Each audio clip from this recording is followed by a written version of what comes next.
যেটা পড়লে বোর্ড এবং অ্যাডমিশন কভার আপ হয়ে যায়, সেটা সিলেক্ট করা অর্থাৎ এই যুদ্ধের প্রধান অস্ত্র সিলেক্ট করা একটা টাফ কন্ডিশন হয়ে যায় আমাদের জন্য। আমি একটা জিনিসে বিশ্বাসী, সেটা হচ্ছে ওয়ান বুক ফর্মুলা। আবার কিছু বই আছে যেগুলো মেডিকেল কেন্দ্রিক হোক, ইঞ্জিনিয়ারিং কেন্দ্রিক হোক, তুমি যেদিকেই যেতে চাও না কেন সেগুলো হচ্ছে ইউনিভার্সাল বুক। মেডিকেল স্টুডেন্ট হও বা ইঞ্জিনিয়ারিং, এই বইটাই মাস্ট। এই ক্ষেত্রে ইউনিভার্সাল বুক হচ্ছে গাজী আজমল স্যারের বইটা। আর দুইটা বই খুবই তত্ত্ববহুল এবং তোমার কনসেপ্ট ক্লিয়ার করতে হেল্প করবে এবং অনেক অনেক প্র্যাকটিসে সমৃদ্ধ। আসসালামু আলাইকুম।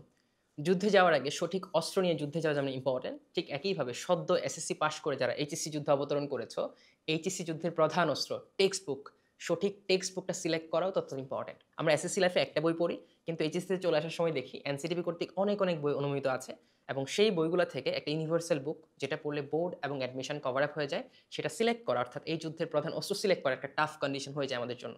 সো আজকের ভিডিওতে আমরা কথা বলবো কোন বইগুলো পড়া উচিত বা কোন বইগুলো ইউনিভার্সিটি সবাই পড়ায় এবং সেইগুলো থেকেই প্রশ্ন হয়। আমি ওয়ান বাই ওয়ান সবগুলা বই সম্পর্কে আইডিয়া দিব। প্রথমে শুরু করি বাংলা নিয়ে। সো বাংলা প্রথম পত্রের ক্ষেত্রে এনসিটিভি কর্তৃক অনুমোদিত বই আছে, ওটাই পড়বা, ওটাই একমাত্র অপশন। বাংলা দ্বিতীয় পত্রের ক্ষেত্রে যে কোনো গ্রামার বই, ইনফ্যাক্ট তুমি নবম দশম শ্রেণীর যে ব্যাকরণ বইটা আছে সেটা পাশে রাখতে পারো। পাশাপাশি ভাষা শিক্ষা আছে বা অন্যান্য গ্রামার বই আছে, সেগুলো পড়তে পারো। যে কোনো একটা বই পড়বে এবং সেখান থেকে অনেক অনেক বেশি প্র্যাকটিস করবে, দ্যাটস অল। ইংলিশে চলে আসে। ইংলিশ ফার্স্ট পেপারের ক্ষেত্রে এনসিটিভি কর্তৃক টেক্সট বুক আছে, সেটা পড়বে। সেকেন্ড পেপারের জন্য যে কোনো গ্রামার বই তুমি আগে যেটা পড়েছো তার একটা আপগ্রেডেড ভার্সন বা তার এইচএসসির যে সংস্করণ সেটা পড়বে। সেটা চৌধুরী হুসাইন হতে পারে বা অন্য গ্রামার বই হতে পারে।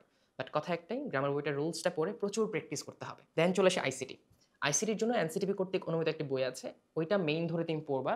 পাশাপাশি আর দুইটা বই খুবই তত্ত্ববহুল এবং তোমার কনসেপ্ট ক্লিয়ার করতে হেল্প করবে এবং অনেক অনেক প্র্যাকটিসে সমৃদ্ধ। একটা বই হচ্ছে ডক্টর মাহবুবুর রহমান স্যারের বই, আর একটা হচ্ছে ডক্টর মুজিবুর রহমান স্যারের বই। এই দুইটা বই তুমি পড়তে পারো। এখন চলে আসি সব থেকে আর্গুমেন্টারি কন্ডিশন, ভাই সায়েন্সের ক্ষেত্রে কোন বইগুলো পড়বো। আমি যেহেতু ডাক্তার মানুষ, জীববিজ্ঞান দিয়ে শুরু করি। সো এই ক্ষেত্রে বলে রাখি, সায়েন্সের ক্ষেত্রে কোন রাইটারের বই তুমি পড়বে সেটা ডিপেন্ড করবে আলটিমেটলি তোমার পাথওয়েটা কোন দিকে হবে, মেডিকেল কেন্দ্রিক নাকি ইঞ্জিনিয়ারিং কেন্দ্রিক। আবার কিছু বই আছে যেগুলো মেডিকেল কেন্দ্রিক হোক, ইঞ্জিনিয়ারিং কেন্দ্রিক হোক, তুমি যেদিকে যেতে চাও না কেন সেগুলো হচ্ছে ইউনিভার্সাল বুক। সো আমি সবগুলো ক্যাটাগরাইজ করেই বলবো। জীববিজ্ঞানের ক্ষেত্রে জীববিজ্ঞান প্রথম পত্র অর্থাৎ উদ্ভিদ বিজ্ঞানের ক্ষেত্রে তুমি ডক্টর আবুল হাসান স্যারের বইটা সেটা খুব ভালো করে পড়বে। মেডিকেল অ্যাসপিরেন্ট হও বা ইঞ্জিনিয়ারিং, এই বইটাই মাস্ট। এখন তুমি যদি মেডিকেল অ্যাসপিরেন্ট হও, এই বইয়ের পাশাপাশি আরও দুইটা বই সম্পর্কে তোমার আইডিয়া রাখতে হবে। একটা ডক্টর মোহাম্মদ আব্দুল আলিম স্যারের বই আর একটা ডক্টর আজিবুর রহমান স্যারের বই। এখন চলে আসে প্রাণীবিজ্ঞান, জীববিজ্ঞান দ্বিতীয় পত্র যেটাকে বলছি। এই ক্ষেত্রে ইউনিভার্সাল বুক হচ্ছে গাজী আজমল স্যারের বইটা। তুমি যে লাইনে যেতে চাও না কেন এই বইটাই তোমার মেইন টেক্সট বুক হওয়া উচিত। তারপর তুমি যদি মেডিকেল অ্যাসপিরেন্ট হও, ডক্টর মোহাম্মদ আব্দুল আলিম স্যারের একটা বই আছে, সেটা তোমাকে অবশ্যই অবশ্যই পড়তে হবে। এছাড়াও অন্যান্য রাইটারের বই আছেন, মাজেদা ম্যাডামের বই আছে, নাদিরা ম্যাডামের বই আছে, পারভিন ম্যাডামের বই আছে, ওইগুলো তুমি পড়তে পারো। বাট আমি যেগুলোর নাম বলবো সেগুলো হচ্ছে বলতে পারো একটা ইউনানিমাসলি গৃহীত বই, সেখান থেকে বোর্ড প্রশ্নগুলো হয়, সেখান থেকে অ্যাডমিশন প্রশ্নগুলো চলে আসে। যদিও মোরলেস সবগুলা বইয়ের কন্টেন্ট মোটামুটি সেম, বাট এগুলো পড়লে সব কিছু কভার আপ হয়ে যাবে। এখন চলে আসি রসায়ন, কেমিস্ট্রি। কেমিস্ট্রি প্রথম পত্র দ্বিতীয় পত্র, এই দুইটা পত্রের জন্যই হাজারি নাকসারের বইটা একটা ইউনিভার্সাল বুক। তুমি হাজারি ও নাকসারের বইটা পড়বে প্রথম পত্র দ্বিতীয় পত্রের জন্য, এটা কিনে ফেলতে পারো। পাশাপাশি সঞ্জিত কুমার গুহ স্যারের বইটা রাখবে। স্পেশালি যারা ইঞ্জিনিয়ারিং অ্যাসপিরেন্ট তাদের জন্য ম্যাথটা একটা ইম্পর্টেন্ট ফ্যাক্টর, থিওরিটা একটা ইম্পর্টেন্ট ফ্যাক্টর, এবং আমার কাছে পার্সোনালি মনে হয় এই গুহ স্যারের বইটা ম্যাথের দিক থেকে থিওরির দিক থেকে অনেকটা এনরিচড। সো তুমি হাজারি নাকসারের বইয়ের পাশাপাশি সঞ্জিত কুমার গুহ স্যারের বইটাও রাখবে। আর যারা আছো মেডিকেল অ্যাসপিরেন্ট তারা আরেকটা বই কষ্ট করে একটু সংগ্রহ করে নেবে, সেটা হচ্ছে কবির স্যারের বইটা। কারণ কবির স্যারের বই থেকে কিছু কিছু প্রশ্ন মেডিকেল ভর্তি পরীক্ষায় চলে আসে। আর যেহেতু আমরা বোর্ড পরীক্ষা দিব, তারপর ভর্তি পরীক্ষা দিব, তাই শুরু থেকে একটা ক্লিয়ার আইডিয়া যে বোর্ডের জন্য ভর্তি পরীক্ষার জন্য কোন বইগুলো দরকার সেটা জেনে রাখা ভালো, রাইট? এখন কলেজ ভিত্তিক কিছু চেঞ্জ আসতে পারে। যেমন অনেক কলেজে আমি দেখেছি স্বপন কুমার মিস্ত্রি স্যারের বইটা রেকমেন্ড করে। সো তুমি যদি ওইরকম একটা কলেজে পড়ো তখন তোমার ওই বইটা অবশ্যই সাথে রাখতে হবে। বাট পাশাপাশি ভাই যে অর্ডারে বললাম, হাজিরি স্যারের বই, ঘোষ স্যারের বই, এই দুইটা বইও তোমার পাশাপাশি রাখতে হবে। ঠিক আছে, এখন চলে আসি পদার্থবিজ্ঞান বা ফিজিক্স। প্রথম পত্র দ্বিতীয় পত্র, মেডিকেল স্টুডেন্ট হও, ইঞ্জিনিয়ারিং স্টুডেন্ট হও, যেদিকে যাও না কেন, আমির হোসেন ও ইসাক স্যারের যে বইটা আছে সেটা অবশ্যই তুমি পাশাপাশি রাখবে। এই বইটাই তুমি মেইন ধরে পড়বে।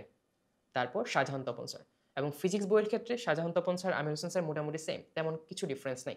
যে কোনো একটা বই পড়লে আরেকটা কভার আপ হয়ে যাবে। But I will personally recommend Amir Hossain ও ইসাক স্যারের বইটা। ঠিক আছে, আবার কলেজ সেন্ট্রিক কিছুটা ডিফারেন্ট হতে পারে। যেমন আমি নরডেম কলেজে ছিলাম, তখন নরডেম কলেজের একজন স্যার ছিলেন সুশান্ত স্যার এবং তিতাস রোজেরিও স্যার, তাদের একটা বই ছিল, ওই বইটাও কলেজে পড়াইতো। সো তুমি যদি নরডেমে পড়ো তখন হয়তো তোমার এই বইটা পড়া লাগতে পারে। সো ফিজিক্সের ক্ষেত্রে এই বইগুলো। এখন চলে আসি ম্যাথ। ম্যাথের ক্ষেত্রে তুমি যদি মেডিকেল অ্যাসপিরেন্ট হও, এসি আহমেদ স্যারের বইটা ফার্স্ট ক্লাস ভালো করে করলে ডান, ইনাফ। অথবা অনেক কলেজে অক্ষরপত্রের একটা বই আছে, সেটা রেকমেন্ড করো, ওইটাও পড়তে পারো। আর তুমি যদি ইঞ্জিনিয়ারিং অ্যাসপিরেন্ট হও, অবশ্যই তোমার এসি আহমেদের পাশাপাশি কেতাবুদ্দিন স্যারের বইটা ভালো করে পড়তে হবে, কারণ থিওরিটিক্যালি এটা অনেক এনরিচড আই ফিল, এবং এখান থেকে বুয়েটের অনেক অনেক প্রশ্ন চলে আসে। তাহলে দেখো আমরা বাংলা, ইংলিশ, আইসিটি এবং সায়েন্সের যে 4টা সাবজেক্ট আছে সেগুলোর কোন বইগুলো পড়া উচিত। তুমি যদি মেডিকেল স্টুডেন্ট হও তখন তুমি কোন অর্ডারের বইগুলো সাজাবে, তুমি যদি ইঞ্জিনিয়ার স্টুডেন্ট হও তখন তোমার অর্ডারটা কী হবে, কোন বইগুলো হবে সেটা কিন্তু আমরা বলে দিলাম। সো এইভাবে এই ভিডিওটা দেখে তুমি লিস্ট করে ফেলো, তোমার প্যাশন অনুযায়ী তুমি ক্যাটাগরাইজ করে বইগুলো এখনই সংগ্রহ করে ফেলো। আর একটা জিনিস বলে রাখি, আমি একটা জিনিসে বিশ্বাসী, সেটা হচ্ছে ওয়ান বুক ফর্মুলা। অর্থাৎ একটা বই যদি first to last concept clear করে আমি পড়ি, এবং that is very very much enough for doing well in board exam and admission test. ঠিক আছে, এতে প্যারা খাওয়ার কিছু নেই, বাট অবশ্যই এমন একটা বই সিলেক্ট করতে হবে যেটা অ্যাকচুয়ালি সবাই পড়ায় এবং সব টিচাররা পড়ায়, বা যেখান থেকে বোর্ড এবং অ্যাডমিশনের প্রশ্ন বেশি আসে। So all the best for HSC journey. তোমার এইচএসসি যুদ্ধ, এইচএসসি জার্নি সব কিছু সফলতার সাথে কাটুক, এবং আরও যদি কোনো কনফিউশন থাকে সেগুলো সম্পর্কে আমরা কথা বলবো ইনশাল্লাহ নেক্সট ভিডিওতে। সো ভালো থাকো, সুস্থ থাকো, শিখোর সাথে থাকো। All the best. আসসালামু আলাইকুম।